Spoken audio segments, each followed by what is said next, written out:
You're here for the final panel of the day. And for those of you who have been here all day, you are real stalwarts. So I welcome you and thank you for being with us for the entire day. And to those of you who are here for this final panel, I welcome you. My name is Donna Kiriko. I am at York College in Queens, and I am part of the CUNY Queens Consortium for Sustainability. And this is our first community roundtable today. And we are very thrilled that we have some extraordinary community groups with us who are going to speak with you. The way this is going to work is that each speaker will have a turn. And then when everyone has finished speaking, we will open it up for questions, discussion, chat. And we ask that you use the Q&A feature at the bottom of the screen to ask your questions, and we will answer them as they come. I also want to give a few thank yous. For each session, we have had a tech moderator because, as you know, this is no small task pulling off a huge event like this virtually. So I really want to thank Joan Peterson, who is my tech monitor. And I really want to give a huge shout out to the IT support team at Queens College, who have overseen this event for the entire day. So with that said, I am going to turn this over to our first panelist, Wilson Elkins, who is with us today from the Newtown Creek Alliance. So Willis, I ask that you share your screen if that's part of your presentation and invite you to speak with us. Thank you. Thank you. Humbled to go first. I know my colleague Mitch went first in the last panel too, so don't want to take up too much space. So my name's Willis. I'm the Executive Director of Newtown Creek Alliance. Very excited to be on this panel with some really amazing organizations. So real quick, get rid of that. So I'm going to talk a little bit about Newtown Creek and some of the issues that we are dealing with and facing in relationship to community health. So, sorry, one second. Yeah. Okay. So our mission is to restore, reveal, and revitalize Newtown Creek. As Mitch had mentioned in the previous presentation, Newtown Creek, for those unfamiliar, is a Superfund waterway. We'll talk more about that. But it's the border between Queens and Brooklyn. So I realize this is a very Queens-focused panel, which is great. And our issues deal with Western Queens and Northern Brooklyn as well. So, real quick, our mission, the Restore, is about, bringing back a lot of the ecological functions of this waterway that have been completely paved over and polluted in the past 150 years. And you see some of that work there. That's actually some LaGuardia staff and students on the left doing some of our wetland restoration projects. And that picture on the right is in Maspeth, Queens, at one of the access sites. The reveal is about showing the creek. We'll talk more about that as well, that the creek is very inaccessible despite its 11 miles of shoreline. The revitalization is about making this an area that is safe for people to interact with, and also a productive industrial space. The majority of the creek is zoned for industrial uses, and we want to preserve that function where it's a good place for blue collar jobs, and we'll talk more about that as well. Big thing that we're here to talk about, health, and a lot of the health issues that we have are related to the legacy of toxic pollution that's here. So we have, notably the largest underground oil spill in the history of the United States, the Greenpoint oil spill, which is about 20 million gallons of oil that seeped into the ground over many years of mismanagement. That photo on the top left is actually not the Greenpoint oil spill. That is a plume of oil that is on the Queens side of the creek, just across from the Greenpoint oil spill. That at one point, this site was home to the first kerosene refinery in the country. And so, we have a lot of stuff that's underground, extensive contamination within the sediments in the groundwater, numerous state Superfund sites that border the creek. And again, this is because of the history, siting of some of the first petroleum industries in the country were here. And of course, operating in times when there was, basically no environmental consideration or oversight or legal mandate. And so that's been a big part of our legacy, is this historical contamination. I mentioned us being a Superfund site. We're the largest federal Superfund site in the city. We got our designation 10 years ago. I'll talk more about that on the next slide. And all of this has, left really unquantified health impacts on the communities that surround it. There's been various sort of small health analysis, but there hasn't been a true comprehensive health study. And a lot of the longtime residents that have lived near the creek feel, really disenfranchised by our health agencies, and that these issues that them and their families have dealt with have not been properly addressed. So that's that. Superfund, I mentioned the designation in 2010. We have responsible parties that are here doing the investigation and the cleanup. We are still, it was mentioned in the last panel, one of the, I think a student asked the question, we're still in the remedial investigation phase, which is essentially trying to understand what is in the gunk, the black mayonnaise, if you will, at the bottom of the creek.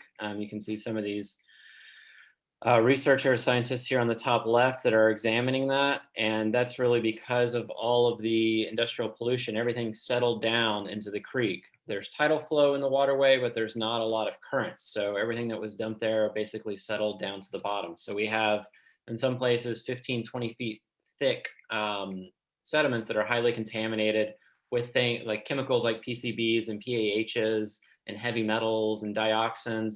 And these chemicals that, one, do not break down very easily, and two, are linked to all sorts of serious health impacts, from cancer to birth defects, liver, kidney damage, so on and so forth. So very serious stuff that impacts anybody that would be interacting with the waterway in certain kinds of avenues, as well as obviously the wildlife that's there as well, especially anything that's interacting with the bottom.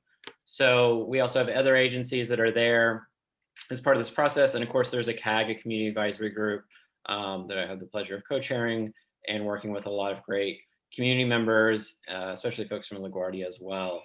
So I'm happy to talk more about the Superfund, but we're hopeful, an opportunity for us to work with the government to really address this historical contamination. Combined sewer overflow, I'm not going to go too far into this. Rebecca from Flushing did a really great job in the last presentation giving an overview. This is a problem throughout the entire city.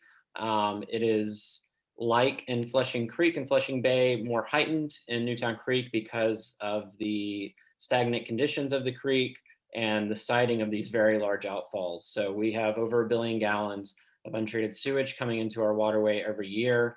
And of course, that is, again, impacting not just the wildlife that's there, but anyone who would want to interact with the waterway in their backyard. Lack of access and awareness. And, I threw this on there. I realize this is not directly a health issue in the same way that, things like carcinogenic chemicals or untreated sewage is, but we feel like this is all part of the same problem, where this area of the waterway has for so long been fenced off and kept away from the community that it has perpetuated this state of neglect and environmental abuse. And so part of our Reveal mission is to sort of expose that and bring the community to the creek. And also another thing I'd say too is that when we talk about, the community, for us, because almost the entire majority of the creek is zoned for heavy industrial use, the community to us is not the people that live in the adjacent neighborhoods. It's also the people that are working here on a daily basis. And so we feel that there needs to be stronger protections and stronger investments for the people that are also working here. And often that can get overlooked when you're dealing with the agencies, different cleanup guidelines that they may have for industrial areas versus residential. So we want to make sure that folks that are working here, and we're talking tens of thousands of people around the entire creek on a daily basis. And obviously in some cases, people are spending decades of their lives in working at these facilities. So they should have the right to clean water, clean air, clean soil, and so forth. So I should talk a little bit about the work that we do to try and improve the state of the creek. One is tours and shoreline cleanups. Obviously, we're not, um, you know, cleaning up the oil spill. That's for the agencies to oversee. But again, part of this, idea that we need to highlight that this is a waterway that could actually be a resource and not a burden for the community. And so we do tours about the history of the area, current uses, and trying to make it into a more inviting space. We actually have some CUNY students, I think, in that bottom right at a site in Queens doing cleanup work. Also trying to steward and create more access points. So with the industrial use, this came up in the last conversation, often there's not a good mechanism for creating public access in areas without a rezoning or a change of use of the land. And so we want to find ways that we can not displace the manufacturing and industrial uses that are here, but incorporate public access. And so what we have, all three of these sites are actually public street ends, and actually all three of these were former bridge crossings of the creek as well. And so these are areas that are, it's a city-owned land. These are little pocket areas at the end of a city block. And on the left, this is actually a park. This is near the mouth of the creek where conditions are much cleaner. And the city created a park about 10 years ago, one of the few access points. And these other two on the right are further into the creek.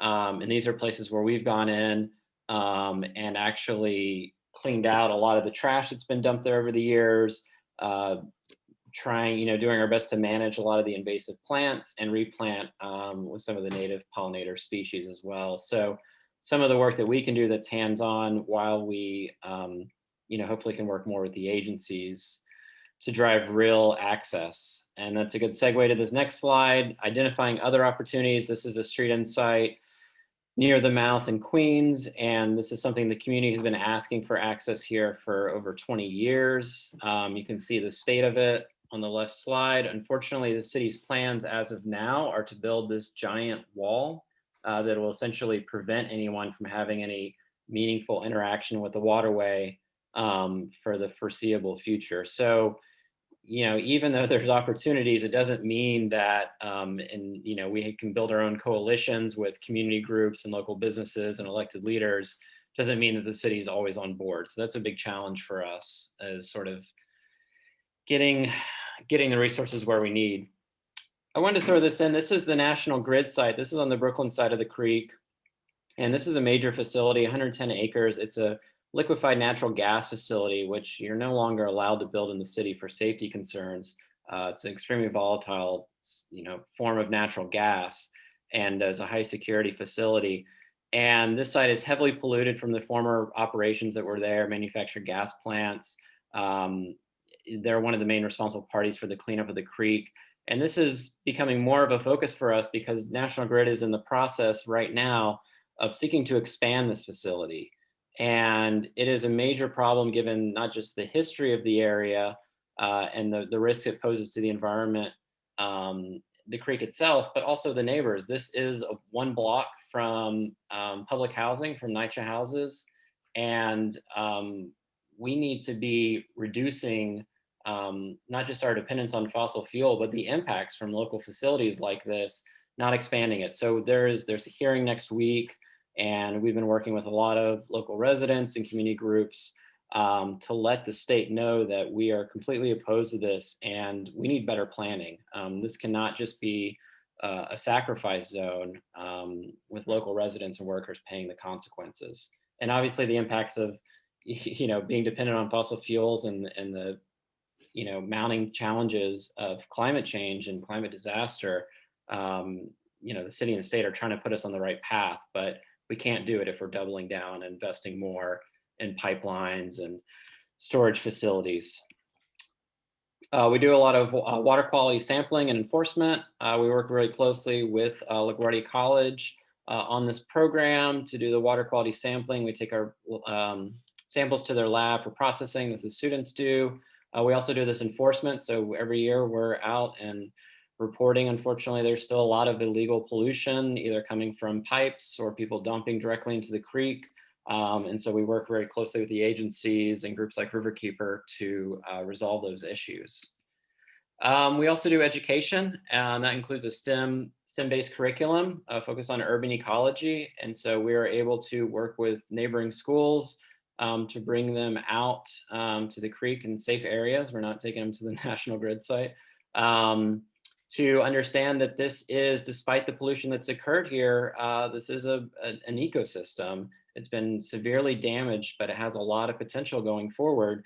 And so all these sort of things that you're learning, as a 4th through 7th grader about natural sciences, there's an opportunity to understand how the creek fits into that picture. So this has been something we've grown in the past few years, and obviously, we need to engage the next generation with these problems that, us and our,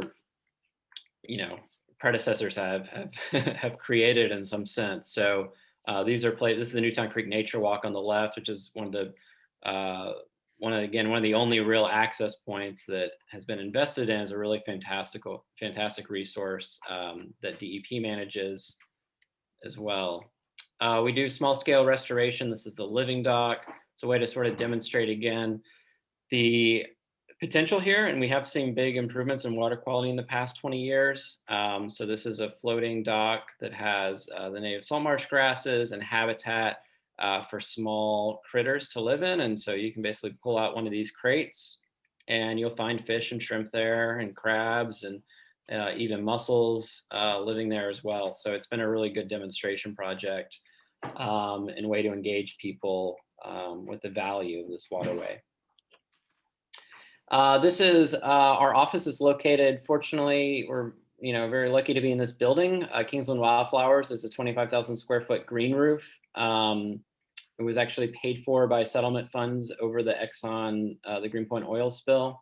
And so we, during non-pandemic times, host open hours here. We bring school groups here. The building is an active TV and film production studio, which is pretty cool.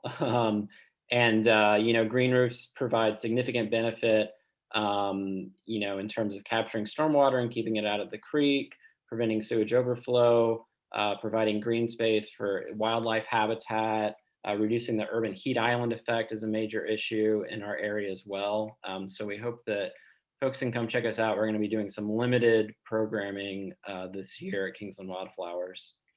And then, of course, a lot of visioning and planning, and it's the last panel really talked about this. We've had a lot of community planning around the creek. There hasn't been a lot of government-led efforts. So we've kind of, tried to take charge of our own destiny, so to speak, with what a cleanup and revitalization of this area will look like. So we do, a lot of outreach and thinking about ways to improve our area. So that's it. Just really curious to hear, the other presentations and get into conversation. Just a little bit about us here as well. And actually, these are more CUNY students here as well, volunteering with some of our salt marsh grass work. So thank you all for the time. I'm going to stop sharing my screen. Thank you so much, Willis. I really want to thank you too for mentioning the issue of the health legacy. And as you do your education work, I know that that's critical so that those young people know that what they do in the present, right, that our behavior in the present is going to affect the health legacy of people in the future. So this is all connected and critical work. So thank you so much. We greatly appreciate it. Our second set of speakers today come to us from the Queens Solid Waste Advisory Board, and we are very fortunate to have Andrea Scarborough and Mortimer Lawrence with us today. So colleagues, do share your screen, and I welcome you to share your thoughts with us. Okay, thank you so much, Donna. My name is Andrea Scarborough, and I'm a member of the Queens Solid Waste Advisory Board, soon to be the advisory board to our borough president on solid waste issues. I'm also a resident of Southeast Queens, and so thank you for the opportunity to present to CUNY Queens Sustainability Consortium Community Roundtable about an environmental issue that exists in my community of Southeast Queens, in particular, Community Board 12. Just to give you a little history, when Mayor Giuliani closed the Fresh Kills landfill on Staten Island in the late 1990s, Southeast Queens, along with the South Bronx and North Brooklyn, found itself playing host to a growing cluster of private waste transfer stations. You can go to the next slide, I'm sorry. Okay. And without any real plan to deal with the massive flow of daily trash, the city allowed these heavy industrial facilities to locate in close proximity to homes, to parks, and schools in predominantly Black and brown residential neighborhoods. Next slide, please. As a result, for a very long time, Southeast Queens, and in particular Community Board 12, has been the recipient of garbage being trucked in and out of our neighborhood from all over New York City. On Liberty Avenue, along Douglas Avenue, there exist two waste transfer stations, Regal Recycling Company and American Recycling Management. Both companies handle putrescible and non-putrescible waste, which has resulted in many trucks coming in from all over, creating noise, pollution, stench, dust, and general wear and tear on the roads from large diesel trucks. Now, you know, with a polluted environment comes particulate matter, and when inhaled, it can cause serious health effects, such as asthma, bronchitis, COPD, and lung cancer. Next slide, please. After much activism, on August the 16th, 2018, Mayor Bill de Blasio signed into law Local Law 152, the Waste Equity Bill. The legislation meant a reduction in the permitted capacity of waste allowed at facilities in districts that were deemed overburdened, such as my district, Community Board 12. For my neighborhood, the waste station's capacity was reduced by 33%. Okay, next slide, please. Okay. As per a most recent report that came out in 2020, last year, as of September the 30th, 2019, the maximum permitted capacity for my district, District 12, was 2,241 tons of daily waste. However, as of September the 30th, 2020, because of the Waste Equity Bill, the tonnage was reduced to 1,581 tons daily, resulting in a reduction of 660 tons. Now, given the global pandemic and the loss in commercial activity, I believe a clearer picture as to the impact of the legislation will not emerge for a few years. Next slide, please. Okay. Now, although the Waste Equity Bill has passed, and now the Commercial Waste Zone Bill has also passed, which when implemented should reduce truck traffic even more, there is a need to improve the operations of the existing transfer station facility. Next slide, please.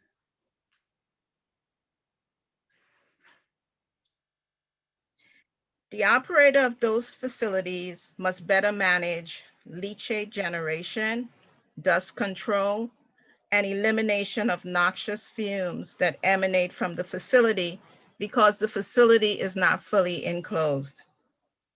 In a white paper done by Jill Cephas Sigmund, a CUNY law student, titled Waste Equity Under Law, an analysis of the legal context surrounding two permitted waste transfer stations, Ms. Sigmund cited that on September the 26th, 2019, Regal Recycling was fined a $10,000 violation for failure to minimize generation of leachate and preventing it from going into the groundwater due to a lack of drainage control. Next slide, please. Another environmental hazard are the fumes that the residents are subjected to. New York City zoning laws require waste transfer stations to be in an M3 zoned commercial area, not close to residential homes. However, in my community, as you'll see from the picture on the left, the facility is an M1 zoned area, which means it should be light commercial use and residents that live there. The facility is open. It's not fully enclosed. The facilities are literally on the opposite side of a residential area where kids play in the park and families raise their children. New York City zoning law, Article 4, Chapter 2, 42-411 dictates that waste facilities, if operating in an M1 zoned area, should be fully enclosed. However, that is not the case. They are the only unenclosed waste facilities in New York City in an M1 zoned area. So as a result, we have homeowners that are subject to 2 waste facilities that pollute the air, possibly poison the sewer system with leachate, and create an unhealthy condition for the residents that live there. Next slide, please. So because of this environmental racism that exists, I purposely attended an environmental justice forum hosted by the Eastern Queens Alliance, an environmental advocacy organization in Southeast Queens. As a result of that forum, I was able to connect with Ms. Rebecca Bratspies, a law professor at CUNY School of Law, who was quite interested in helping to conduct an air monitor study around the neighborhood that's in proximity to those 2 waste transfer stations. Professor Bratspies in turn was able to make a connection to Dr. Lutz, project coordinator, community engagement at Mount Sinai, as well as Danielle Dubno-Hammer, a science teacher at the Institute for Health Profession at Cambridge Heights. The team was also introduced to Dr. Dawn Semple, an environmental scientist at York College. And as a result, the effort to monitor the air in the area of Liberty Avenue and Douglas Avenue began. We were able to apply for a grant from the Mount Sinai Transdisciplinary Center on Early Environmental Exposures. And as God would have it, we were awarded a $25,000 grant, which will allow us to move forward with this study. As we talk about moving forward and we talk about how CUNY can help, I want to believe what I envision and what I look forward to is the enforcement of the DEC codes. I look forward to enforcement of the building and zoning codes, which would then allow the waste facilities to become fully enclosed. I would like to see a community advisory committee / board made up of residents from the community and of owners or management of the facilities. I would like to see that established. And lastly, there needs to be transparency without having to submit a freedom of information request to have access to the facility's performance standards. So again, thank you for this time, and I turn this over to Mac. Thank you, Andrea, and good afternoon to everybody. I appreciate the opportunity to be here. Unfortunately, it is to speak about something that we continue to deal with for way too long. I'm going to share my screen and get into my slides. Okay, so I'm speaking on public health inequities in Southeast Queens. My name is Mac Lawrence. Once again, I am the owner of Loops Recycling and Recovery. It's an environmental consulting company. I'm a native of Southeast Queens, and I'm also a representative of the Queens Solid Waste Advisory Board. Something that we all know too well, that Black and brown communities suffer from inequities compared to the other predominantly white neighborhoods in Queens. Neighborhoods like mine and also in Jamaica and the Rockaways, you know, are deprived of essential resources and infrastructure that is just necessary to just live. You know, with all appreciation, our newly appointed Queensborough President, Donovan Richards, made in his State of the Borough address just a couple days ago that he is prioritizing, you know, equity within Queens throughout his tenure to make sure that we have a more just society, a more just borough, and to improve the quality of life. He comes from our side of the town, so he understands what we have been dealing with for all of these years. Seeing how when we go to our neighboring towns, like in the Forest Hills or Astoria, Long Island City, we see development that supports, you know, a healthy quality of life for its neighbors. And in doing so, he has now started to work with and reappoint and reestablish the Queens Solid Waste Advisory Board to help him weigh in on decisions that he needs to make in regards to waste and environmental equality.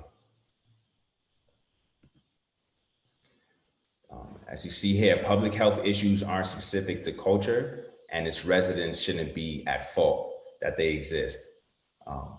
You know, I feel oftentimes Black and brown communities get stereotyped. We get stereotyped for, you know, the litter or the issues that exist within our communities. But those things are environmental racism. They're attached to an oppressive system that has put constructs in place through laws and policies that has created these environments, that has really exacerbated the issues that we deal with on a daily basis. The barriers that exist for Black and brown communities through healthcare, through access to great quality healthcare, access to great education, you know, climate resiliency, and even environmental resources. Case in point, you know, one of the big subjects of this whole entire pandemic and the city's budget cuts was the lack of, and the cuts and slashes to the composting project in New York City, something that the city needs to achieve its zero waste goal. Our community board never even had the program within it.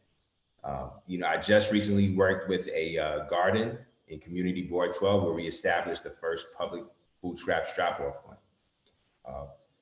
But to show you just how we're just disregarded when it even comes to, you know, smaller things in environmental equity is alarming. It's stark.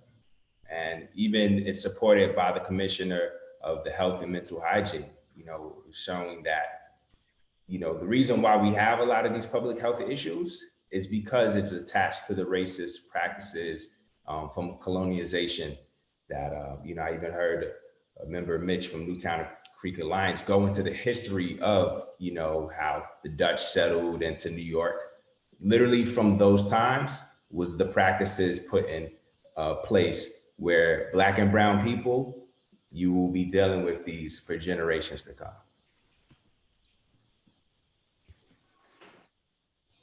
And I'm just gonna go into a few of the statistics that I found, you know, off of New York's health website. When we look at our social and economic conditions, Jamaica, Southeast Queens, we have one of the highest poverty rates. You know, a lot of people are spending more than half of their living wage on just bills. So when you speak of trying to, you know, keep your lights on or buy food or provide, you know, get on the bus to go to work, or even if you have a car, to put gas in your car, you can't spend extra money on what would be, you know, to maybe improve your neighborhood. You know, you may not be able to repair or buy a new AC when it's 98 degrees outside because you don't even have enough money to do that. So those things really exacerbate, you know, the environmental injustice issues we're dealing with. You know, if we're speaking of heat being one of the biggest problems that we're going to be dealing with in years, and people can't afford to buy a new AC because they're living below the poverty line, we have to address that. That's a public health issue. We can't have heat-related deaths in our neighborhoods just because people can't afford to buy that. So we have to find subsidies where we can find to provide people who can't afford, you know, appliances to just live in a comfortable state of mind. We need to find that solution. We speak of air pollution within our neighborhood. You see how high the percentages are. You know, throughout all of Queens, you know, and throughout New York City, there's this very high particulate matter and air pollution that we're dealing with. Let's look at how that affects the communities. Not only does it affect the health, but it's affecting the mentality. It's affecting the emotional health. It's affecting spiritual health, because we're talking about Black and brown people. We're people who are connected to our spiritual and our emotional health just as much as our physical presence. That's what helps us get through oppression. We have to have a faith in a greater system that we can make it. How can academic institutions help? Well, with forums just as this, with providing access to research databases, with providing technology to, you know, community organizers, businesses, and, you know, students, providing funding. I know that this was supported by a grant. If you provide some community organizations with some of that funding to help, you know, satisfy, and then be culturally sensitive. Don't come into these projects with a savior mindset, or, you know, a mindset that you have all of these degrees and think that you know it all. Listen from the people that are living this every day, and it just assist them, really come on a mutual playing field. And I'll turn it over to my presenter. Thank you so much, Mac. And to Andrea, we really appreciate your presentation. As someone who was a child during the 1968 garbage strike, I greatly appreciate waste management. If you go Google the pictures, if you weren't born then, they're extraordinary. So really, thank you so much. And Andrea, thank you for giving us a segue to our next speaker, Barbara Brown, who comes to us from the Eastern Queens Alliance. Thank you so much. Good afternoon, and thank you so much, Donna. I'm going to share my screen. Okay, so the Eastern Queens Alliance, we are a federation of civics in Southeast Queens. We're a nonprofit. We've been in existence for probably about 32 years or so. And for the last 20 years, we've been spending a lot of our efforts talking about sustainability and environmental issues, resiliency, health in Southeast Queens. Our mission and purpose talks about educating, heightening awareness, mobilizing energies, and generating community involvement in developing issues and in developing mitigation for, I'm trying to, okay, something wasn't blocking my screen, I couldn't see, developing solutions to issues that cut across our neighborhoods and community boundaries. We are a association, we have about 10 member civics, along with some other community organizations. So some of our environmental initiatives, a major initiative is the preservation of Idlewild Park Preserve and the local parks that are connected to it. Idlewild Park Preserve, by the way, is a forever wild site under the direction of Parks, the New York City Department of Parks and Recreation. Forever wild means kind of what it says, that when we started getting active with Idlewild, it was a fenced off property. Some of the fence was down, people were dumping in it. It was left as a buffer, supposedly, between the airport, JFK Airport, and the residential community just north of Idlewild. And those of you who are old enough to remember, JFK Airport used to be called Idlewild Airport. So that's the relationship. We've been doing a lot of environmental education for children and adults. We go into public schools. We've taken, well, we will resume going into public schools when this pandemic is over. We've been doing a lot of Zoom sessions recently, but we do field trips, and we have been working with adults as well. We are promoting stewardship for the park. So we have groups coming out to the park. We have cleanup days, trail blazing. In fact, the couple of trails that we currently have in Idlewild Park, literally they were created by a band of residents rolling out weed barrier fabric and removing weeds and laying down bark chips and so forth. We also are involved in promoting recreation and cultural events in Idlewild to give people a sense of, to promote the park, give people a sense of place that Idlewild is a destination. It's, so we've even been doing yoga classes there. Idlewild, by the way, is a part of the Jamaica Bay system. So it has some really high quality salt marsh there. It has some degraded systems on the western side, which we have been addressing. We've been operating recently out of the Park House in Springfield Park, and before that out of an office trailer in Idlewild.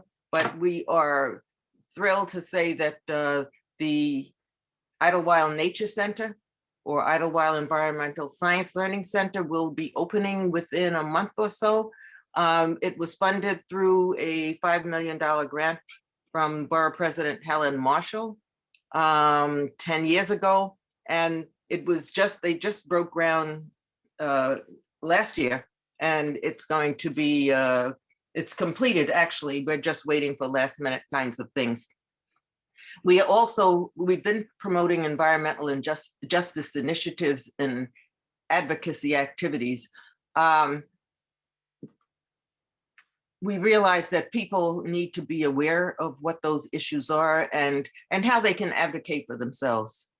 So we've been doing noise and air quality monitoring, through some citizen science work.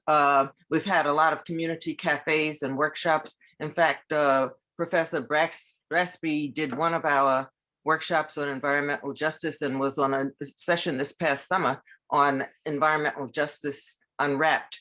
Another CUNY level participation, Dr. Dawn Robert Semple, a professor at York College. She's a professional member on the Eastern Queens Alliance, and she's been working with us on air quality studies and air quality monitoring. So those are a couple of links. And some offshoots from our activities as an alliance. We were very much involved on the planning committee of the Idlewild Watershed Planning Project, which was a part of New York Rising. And I have to say, nothing has come out of that project, but that was a state-funded project that they involved the community in planning. And we are still questioning, well, what happened to the $6 million that was supposed to be used for a range of resiliency projects. We have membership on the New York Community Aviation Roundtable. Because of our activities, I'm the current co-chair of that roundtable and chairperson of the JFK Airport Committee. And we also have membership on the JFK Development Advisory Council, which I'll say probably a little more about. Our concern, or a major concern, is sustainability and what all that means and how that is playing out in our community.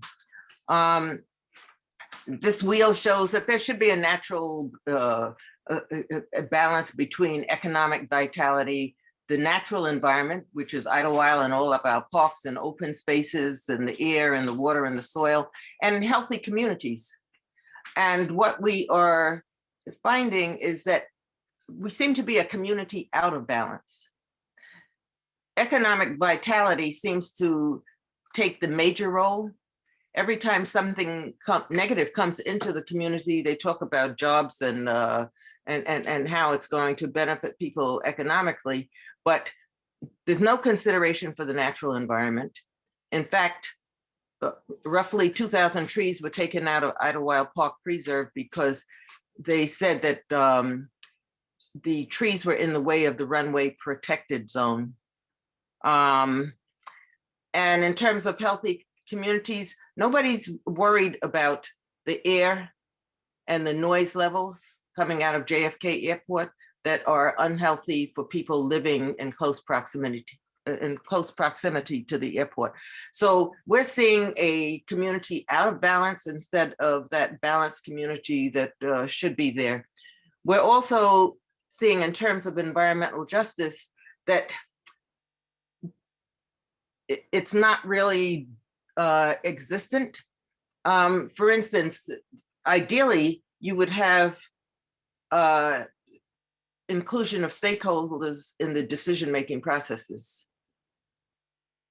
And where, and somebody mentioned this earlier today, very often the stakeholders are the last people to be considered. And when I say the stakeholders right now, I'm talking about the residents and the businesses in the community.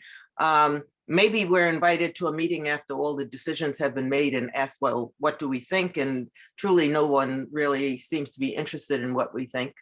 There is no recognition of the knowledge and values and norms of the people in the community. And there's little attempt to distribute any kind of benefits to stakeholders. For instance, is that big JFK redevelopment project. 13 billion is the figure that's being used lately, but it's probably going to be much more than that by the time that project is finished. And there absolutely is no community benefits agreement coming out of that. So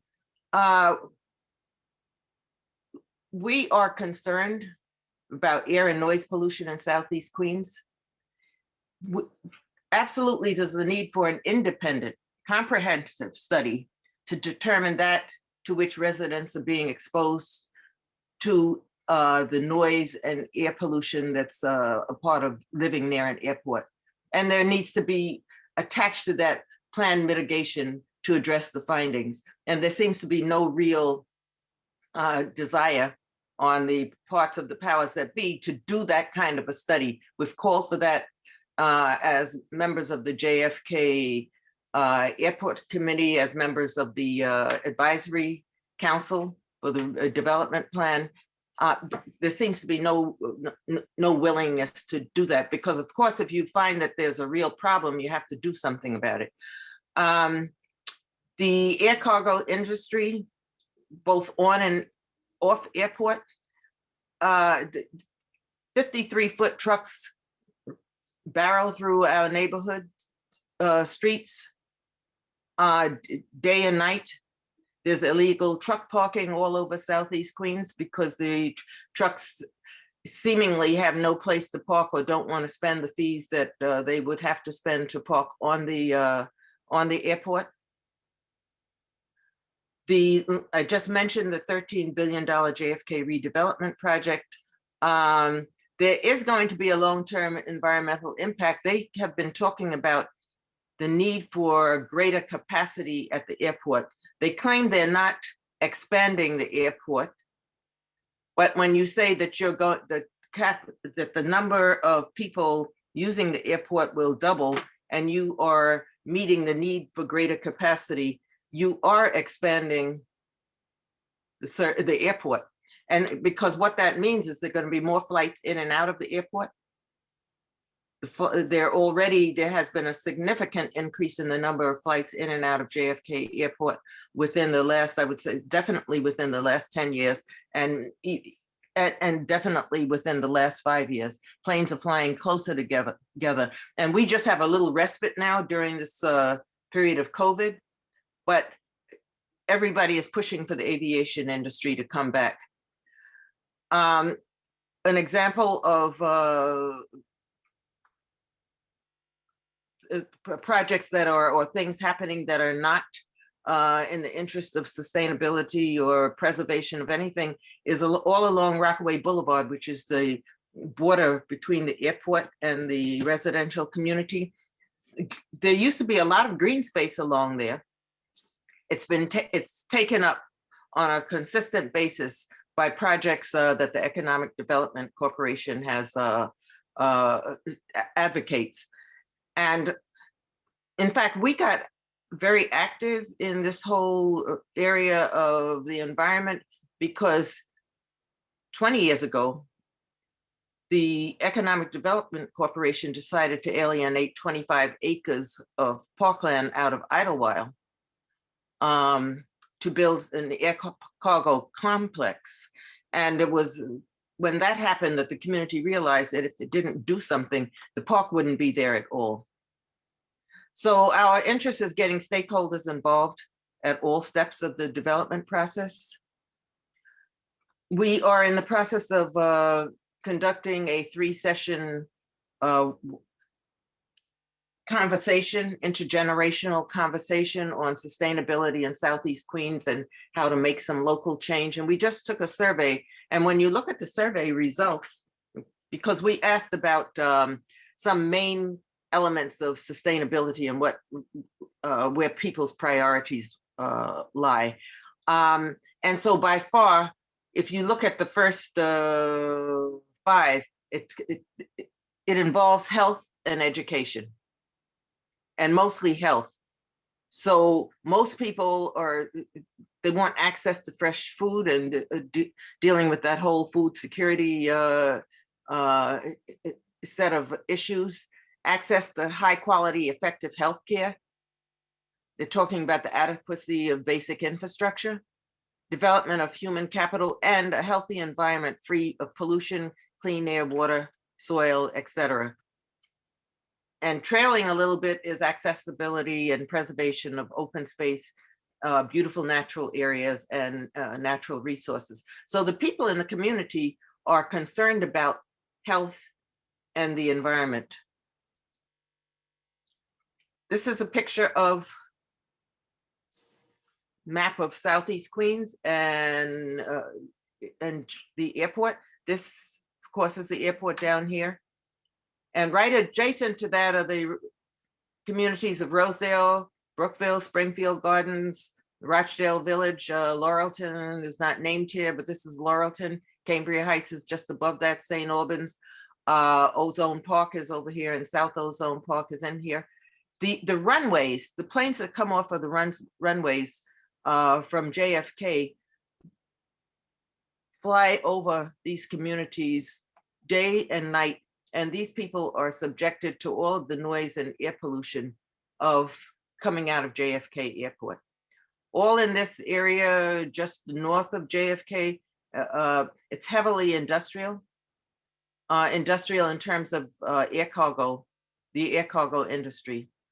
And in fact, in Springfield Gardens years ago had to barricade some of the streets because so many trucks were running through the streets that people in the residence could not sleep at night even.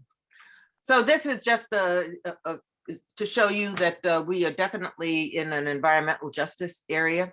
Someone mentioned heat islands before, and I'm just gonna skip down to that. Oops. JFK is definitely a heat island in Queens and in New York City, period. And this is LaGuardia over here as a heat island, which causes warmer temperatures, and that exacerbates air pollution. Just as a summary sentence, our goal is to actually identify the levels of noise and air pollution to which people in Southeast Queens are subjected to. And it's really a critical issue because it's weighing heavily on the health of those in Southeast Queens. Thank you so much, Barbara. We can always come back to these issues during our discussion period. Yeah. But I also want to thank you for reminding perhaps our viewers who think sustainability and environmental racism are new issues, that the Eastern Queens Alliance has been around for more than 3 decades fighting these issues. So these are not new, they are continuance and remind us of all the work we still need to do. Our final speaker for this panel comes to us from the Queens Climate Project, Anthony Ng. So I'm going to turn it over to Anthony. And then when Anthony is finished, we will take questions, discussion, and comments. Thank you so much. Good afternoon, everyone. Anthony Ng here from the Queens Climate Project. Thank you to CUNY Queens for inviting us to speak. So let me share my screen here. So again, Anthony Ng here from Queens Climate Project. We're a really young group, a new group. We got started in May of 2019. We are a small group, but we like to think that we're mighty. There's 7 of us who are core members. We have an email list of about 250 folks that we try to mobilize to take action on things. And basically, you know, we're based in Jackson Heights, but, you know, looking forward to work with other neighborhoods in Queens as well. And basically, we're a bunch of Queens neighbors and residents working together towards a healthier, carbon-free future for our borough and city. And we volunteer our time to engage in advocacy, community education, and other projects to promote renewable energy and sustainability. You know, a big part of our work, and I will talk about it, is doing advocacy for progressive climate legislation, and also to, you know, the project I'll talk about is working on fighting the story of repowering of the gas plant there. So, but our mission is to advocate for strong and equitable clean energy policies and develop initiatives to increase clean energy with a focus on Queens and frontline communities. And our vision really is for our borough, city, and state to run on 100% renewable energy across all sectors. And this really lines up with the strong state legislation that was passed a few years ago, the Climate Leadership Community Protection Act. So what I'm going to talk about today is our work on peaker plants and opposing peaker plants. And I imagine most folks here are aware of what they are. You know, just a quick recap. You know, peaker plants are those power plants, and there are about 18 in the city that only operate during the highest peak demand for electricity, and that tends to be in the summertime, right, when everyone's got their air conditioner running, right? And the thing about these peaker plants are that they're really dirty and they're old, and when they run, they are really polluting. So they're releasing even more pollution into the air, more particulate matter into the air, and really, you know, causing additional health issues for the communities where they're mostly located in. And they are mostly located in communities of color across the city. The thing about these peaker plants too, and we're paying for them, is that they're really expensive to operate. The owners of these peaker plants get capacity payments, which means that they're paid to kind of sit online, because they only run, you know, they don't run that often during the year, you know, only a few hundred hours, but they're paid to be online at the ready for those times of the year when it's the highest electricity demand. So this is money that we're paying as ratepayers that could be going into other funds to support renewable energy, reduce our energy bills, and what have you. And the other thing about the peaker plants is that they are facing stricter emission limits that they have to comply with beginning in 2023. So this is a map of the 18 peaker plants in and around New York City. You know, here in Queens, there are 2 right on the kind of like the Long Island City waterfront. There's one in Astoria, and then there are one in Bayswater and Far Rockaway and Jamaica Bay. So there's about 5 here in Queens. So for us at Queens Climate Project, you know, like I said, we're a small group. So basically when COVID hit, you know, we were dealing ourselves with our own personal and health issues and what have you. And, you know, we're dormant from March to September. And when September of last year, we got back together, we said, what's an issue we want to work on that really meets our mission and speaks to the moment we're in? And I think, as everyone knows, given COVID and how, you know, those with respiratory illnesses or pre-existing conditions, you know, more susceptible to COVID, we learned about a fight happening in our backyard. And also what happened last May was there's a coalition called the Peak Coalition, made up of some longtime environmental justice groups from the New York City Environmental Justice Alliance, Uprose in Sunset Park, the Point CDC in the Bronx. They had released a report about the peaker plants. So, knowing that that was released, and then as we were getting active in September again, knowing that there was this repowering, this proposal by NRG, the owners of the Astoria gas turbines, which sits on the Con Edison campus, they were looking to repower their fossil fuel power plant with a more efficient plant.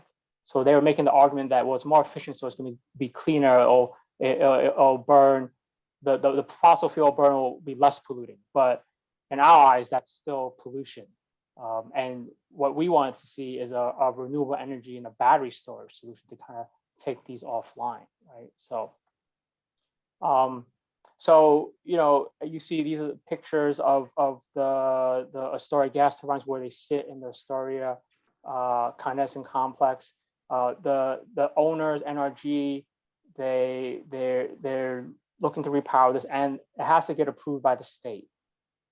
The State Department of Environmental Conservation is reviewing the application to approve it. And that process has been happening. And I'm also hearing now that there may be an additional public comment period, which would be great, which would allow, all of us in Queens and Queens neighbors to weigh in. So that's a picture of the campus on the entrance in Astoria. So to raise awareness about this issue, what we decided to do back in October was to organize a bike ride that not only will end up at the Astoria gas turbines, but also show folks the other power plants in Western Queens. So this bike ride started in Jackson Heights by Diversity Plaza, which is a public plaza here in the community. And we had about 30 people join us. It was a little chilly day, but it was a good group. And, we mapped out a route from Jackson Heights, to the other peaker plants on the Western Queens waterfront, and then up into Astoria.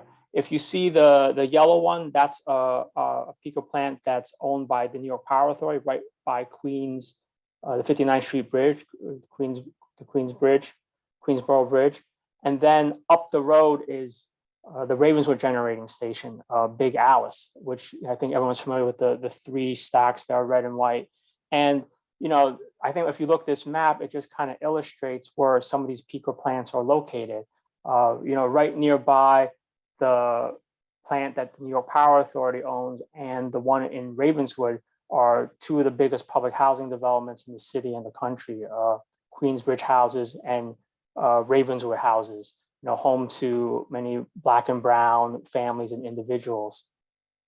And then, Astoria houses is not too far, it's up the road, and then it's not too far from the site in Astoria in the Con Edison campus. But, there is a lot of data that shows that in this part of Queens, there's a lot of air pollution and high particulate matter that affects many of these nearby communities. So another important reason to try to get these peaker plants offline. This is the route that we took.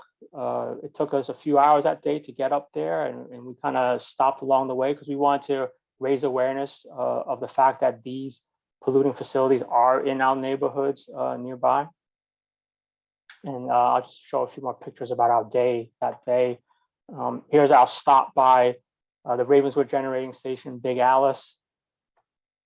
This was where we ended up on the Con Edison campus, and that's actually Costa speaking there, addressing us. He met us there when we arrived there. So it's great to have him join us on that day. And that's a final picture of the group that rode out there on this day. We're looking to possibly do this again in the springtime, and if we do, we'd love to have any of you join us on this day to see some of the peaker plants in Western Queens, and then raise our voices against the repowering of the Astoria gas turbines on the Con Edison campus. we are also pleased that our rally was covered. So there was a nice piece in the QNS about the rally, about bike ride rally, which was great. And we're working in coalition with some other groups to oppose this repowering of this gas plant in Astoria.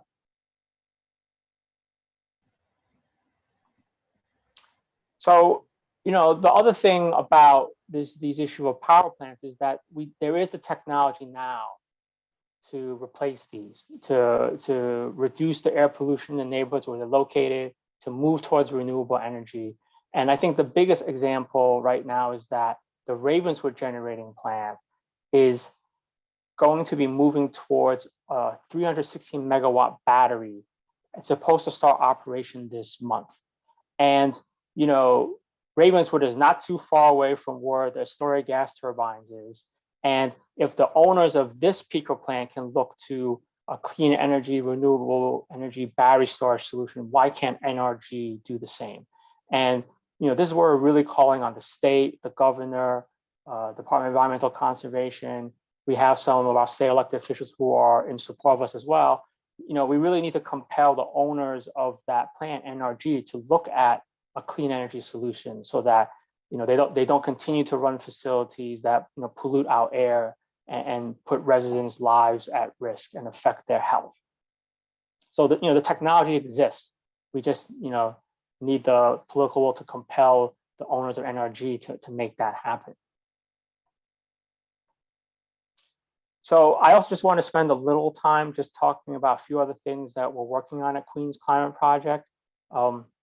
One thing that we're working on with a statewide coalition called New York Renews. They're the statewide coalition of labor, environmental justice groups, community groups that helped to pass the Climate Leadership Community Protection Act a few years ago.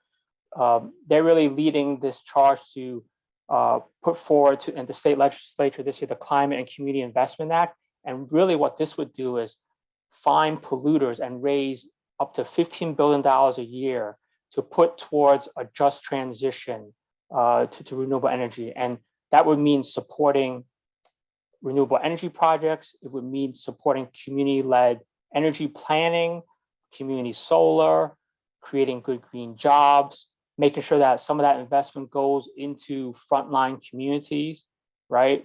Also looking at things like an impacted worker fund. So say if you're working in a fossil fuel industry, but then if we're transitioning to a clean energy industry, how do you have some funds that help you with the transition and the learning of new skills to enter the renewable energy industry? Again, the idea being a just transition to that. So we're working on that. We've done some work. We have a solar task force, and we haven't done as much work here over the past few months since we got back in action in September. But when we first started up in the first year in November of 2019, we worked with Here Comes Solar and Child Community Development Corporation, which I know presented earlier this morning, to hold a workshop about how to go solar, and really wanting to put this information out there to co-op owners, homeowners, apartment buildings. And this is something we would love to continue to do and to help get the word out on that. Just recently, there are two other members of my group who helped to start a compost task force here in Jackson Heights. And this, what you see in front of you, is a compost guide that they're starting to develop. They're looking to get this translated into some other languages. I think the plan is to translate into Bengali and Chinese. And also just work with other folks who are supporting compost across the borough. So that's something that's kind of just starting right now. That we're kind of excited about, that just kicked off. And then the last thing that we just did recently was, we know that this year there's a lot of people running for office. 2021, there's elections for mayor, city council, comptroller, public advocate, borough president. And we released on our website a policy platform of different policies to help move our city to renewable energy, reduce air pollution, create good green jobs, expanding open space, support composting, look at the electrifying buses and school buses, things that we want people running for office to consider to think about as they're running for office, in the hopes that if they do get elected, they would support these things. So I really invite all of you to take a look at it. Would love any of your feedback on it. We see this as a living document. We have some plans to try to engage some candidates in some races on this. We're still trying to figure that out. And we're really just trying to help try to influence some of the policies that elected officials or appointed officials may think about if they get into office. So in terms of potential partnerships with CUNY Queens, we haven't had the fortune of having worked with CUNY Queens or any CUNY students today, but would love the opportunity to do so. So, would love your support on our work to oppose the repowering of NRG's gas-fired power plant in Astoria. Again, if they do issue another public comment period, would love CUNY Queens support in submitting comments, either from faculty, researchers, students. As I mentioned, we have a solar task force, and I heard Tria Case this morning talk about their work on the New York City solar map and smart DG hub. We would love to partner and talk with them about how else we can do some work together on that to help get the word out about how to go solar. An idea that I've heard about, and I would love to explore this more, because I think this is also a way to maybe make solar a little more affordable for folks too, is this idea of a community energy virtual power plant. I'm aware that there's a solar company in the New England called Sunrun, where they're working with those who've installed solar panels and to pair that with batteries, and together they aggregate that together as a virtual power plant, where say the few hundred homeowners who have solar and batteries can then also be a resource to the energy grid and sell that power back into the grid. We wish you the success for your community group and hope that you stick around and you can join us again in the future, right? So we can hear more about your work and all the good things that you are doing. We really appreciate it. Well, we have a little bit of time before we head to the last part of the day, and we have quite a few questions. A couple of them are related to each other. So we have two questions specifically about the JFK Airport area and the impact that those heat islands have on residents and specifically children. So if someone can answer that, and remember, just limit your answer to a couple of minutes. Give us a little summary. That would be greatly appreciated. Maybe Barbara, you want to start, or? Yeah, the heat islands exacerbate the air pollution that's already there. And we know that air pollution, and I'm not going to focus just on children, but air pollution increases things like asthma, or exacerbates asthma and cardiovascular diseases, and so there's just a whole array of health conditions that air pollution is really responsible for. And so the fact that JFK is a heat island is not, it's already an area that's emitting pollution, and then the fact that it's a heat island is exacerbating that. Great, thank you. And then we have a question back to you, Anthony. Given that the Indian Point nuclear power plant will be closing, someone is asking, what work is the Queens Climate Project doing in response to this? Have you done any work, or because obviously this may create greater need in the New York City area once that is closed? We haven't been so active on the work to close Indian Point. We know that there are groups who've been working on the issue for a long time. And, we know that that's happening next month. I know that there's a lot of, there are some renewable energy projects that are coming online upstate. And I think, the bigger issue is figuring out how to increase or upgrade transmission lines to bring some of that power down into the city. I also think, if we can get more distributed generation installed, meaning like we can get more solar installed like in the city, right, here locally, that's a way to also meet, the energy demands of people in the city, which is, kind of the thing that I was talking about at the end about the virtual power plant. If we can have more locally sited power, that's also a way to meet demand locally, so that we're not purely wholly relying on energy that's coming from upstate, right? There is a lot of renewable energy being sited upstate, especially bigger solar farms. And, we do want to see some of that come down to the city. And, I think one thing that we learned about recently with respect to the repowering in Astoria, Con Edison actually put forward to the Public Service Commission, the state regulator of utilities, that there are some transmission upgrades that they want to make. And they said that in making those upgrades, they don't believe that they would need the repowering of NRG. So that was a new interesting development that we just learned about recently. So, again,